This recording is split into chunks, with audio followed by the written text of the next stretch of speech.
aaminsanahay inuu ninkaas intaas uu wariyo diri karo sidaasan ku aaminsanahay anigu. Assalaamu alaykum waraxmatullah. waxaan ahay Maxamed Cumar Sheekh kana mid ahaa jiray wasaaradii warfaafinta iyo hanuunintii dadweynaha ee dawladda militariga ahayd ee Soomaaliya. waxaan halkan aan shaqada waqtigaasi waxaan galay 1976 waxaana shaqada marna la wada qoray isla maalinna la wada qoray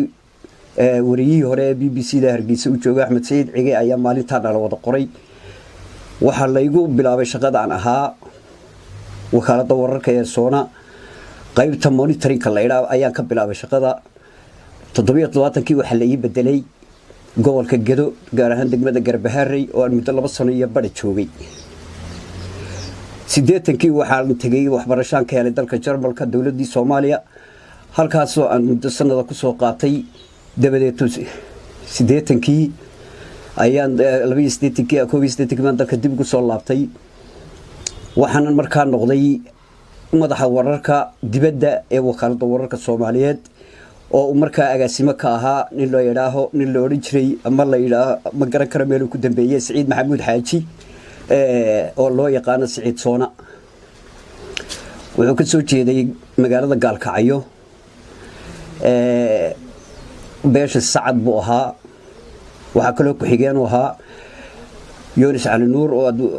wariyaashii ugu caansanaa BBC-da ahaa Allah u naxariistay bari dhaweyd sanadkii hore dhintay. waxa wasaaradda markaasi qaybtaasi ayaan ka shaqeynay Garbaharey markaa 82kii aan wararka qaybta wararka dibadda aan noqday. 84kii baan dalka hadana dib uga baxay anigoo tagay wadamada dibadda ama Carabta dib ugu laabtay halkaas oo tagay wadanka Ciraaq ayaa joogay. muddo sanad 88kii ayaan ku soo noqday dalka hadana isagoo dalku aad u qasan markaa oo xaaladiisu xun tahay dagaal sokeeye ka bilaabmeen. waxaan ku biiray markaasi halkii mar labaad ayaa wasaaradda warfaafinta galay. waxaan noqday wasiir waxaan ka mid noqday shaqaale wasaaradda warfaafinta shaqaalihii waaxda idaacadda oo markaa agaasimo ka ahaa nin la oran jiray Allah u naxariistay Maxamed Aadan Xirsi Teera uu ka ahaa jiray agaasimo ka ahaa. waxaan ahaa faalo qore iyo barnaamij ku saabsan dhinaca warshadaha ama horumarinta ayaan xitaa sii dayn jiray oo idaacadda ka siin jiray ilaa laga gaarayay 91. waxaan doonayaa halkan inaad idinka cadeeyo wixii aan ka ogaa nin baryahan dambe baraha bulshada lagu hadalhayo oo la yiraahdo Taakeeye ama Sufyaan ama magac kale magacyada Farxaasle iyo noocaas oo kale aan ku arko. markii ay ciidamada US soo galeen Muqdisho waxa qolo waliba ay qabsatay hay'ad ama wasaarad. qaar baa qabsaday wasaaradda warfaafinta u badnaa qoladan gobolada dhexe ka yimi ama beesha Habargidir u badnaa. wasaaradda isgaarsiinta qaar baa qabsaday baarlamaanka waxa qabsaday qolo kale. sidaas ayaa markii aan meesha joognay saan u joognay meeshina lagu dul qabsaday ciidankii dawladana uga baxay siyaad barana wadanka markii uu ka baxay dabadeed waxa halka ka dhacay waxyaabo aad u fara badan oo ku saabsan ninkaasi. ninkani waxa uu ka mid ahaa Taakeeye la yiraahdo ciidamo nin dhalinyaro aad u daayar buu ahaa. wuxuu ka tirsanaa ciidanka ID ama USC-da. waxaanu had iyo jeer wuxuu ahaa nin aad uga duwan askarta kale waayo ciidamadii dawladda siyaad barre iyagu dibadda kamay soo wareegi jirin oo may soo gali jirin stuudiyaasha may soo gali jirin. ninkan qoriga intuu qaato stuudiyaha la soo galaya markaa adoo warkii akhriya ayuu kula soo fadhiisanaya kii qorisita. Taakeeye marka waxaan ka shakiyay haddaan iraahdo USC SNA iyo USC bay kala ahaayeen haddaan khaldamo oo aan iraahdo USC oo siyaad barra ama USC oo General ID aan kala garan waayo markaas oo ka khaldamo bilow kugu dhufay darteed baan horta halka uga shakisanaa. Taakeeye waxa uu markii dambe sameeyay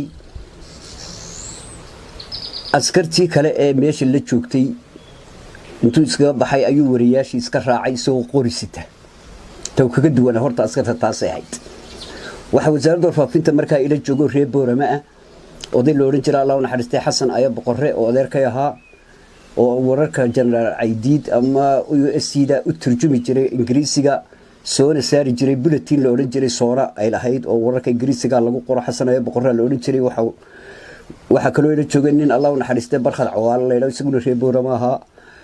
oo markii dambe dhowriyood 2010 meelaha ku dhintay weerar lagu qaaday mid kamid ah idaacadihii Muqdisho FM ta ahaa lagu qaaday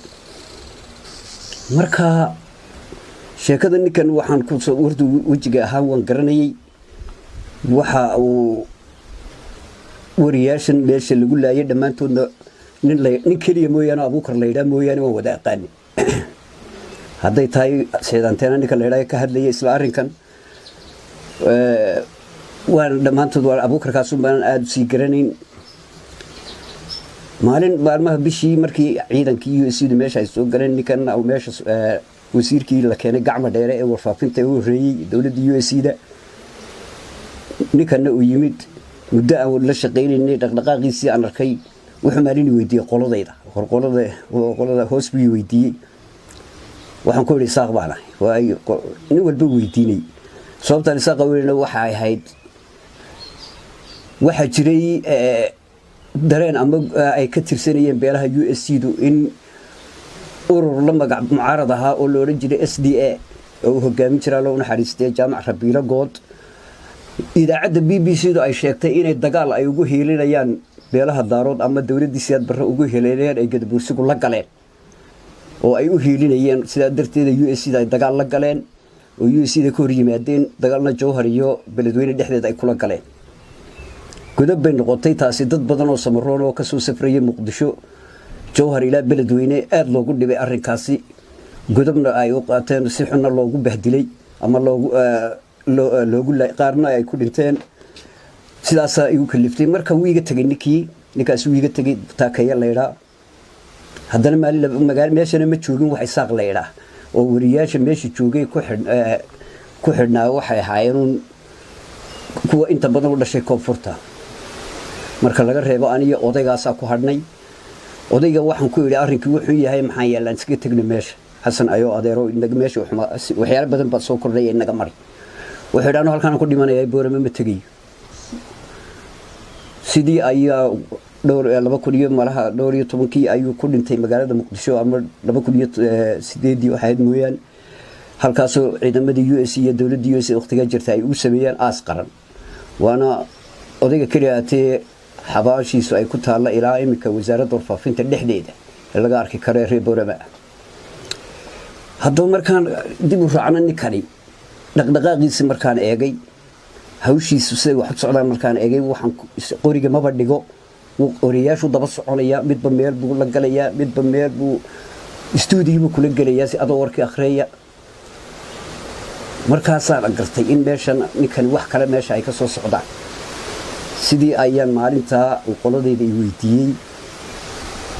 ayaan shiki badan ay galay sidii baan 2019 bishii labaad dhamaadkeedii bisha saddexaadna ay bilaabanaysay isla 2019 ayaa kaga soo tagay sidaas ku tagay kaga imi oo u galay dalka Kenya aan u baxay marka dadkan uu laayay waxa ka horeeyay nin isaguna dhintay oo loo oran jiray MMJ oo inuu majeerteen ama dhul bahanta mid buu ahaa wuxuu ninkaas qaabilsanaa kaydka idaacada ayuu qaabilsanaa MMJ baa loo oranayay uu ka horeeyay shanta wariye meesha ku dhibatay uu ka horeeyay ninkii ugu horeeyay lagu dilo ahaa meesha isagoo idaacada ka soo baxay intaanu meesha ceelgaabta Leeyda intaanu gaarin ninkii garanaya xabar iyo wasaaradda warfaafinta iyo ceelgaabta isku jiraan oo la garanaya ayuu halka ku dhintay oo halkaas lagu dilay marka inta badan ninkaas wax meesha ku dhintay ninkaas horeeyay inta kale way ku xigeen sida ayaan kan uga shaqeeyay inuu nin dila ahaa oo nin gabareyn ahaa oo nin qori uu la wareegayo oo ahaa oo aadna u daayiraad dadkan yaraanta qoriga ku qaatay oo ahaa dawladda US maamulkii USC da ahaa marka ninkaas nin wax dili karo ahaa cabsi baa iga gashay sida ayaanan u aaminsanahay inuu ninkaas intaas wariye dili karo sidaasan ku aaminsanahay anigu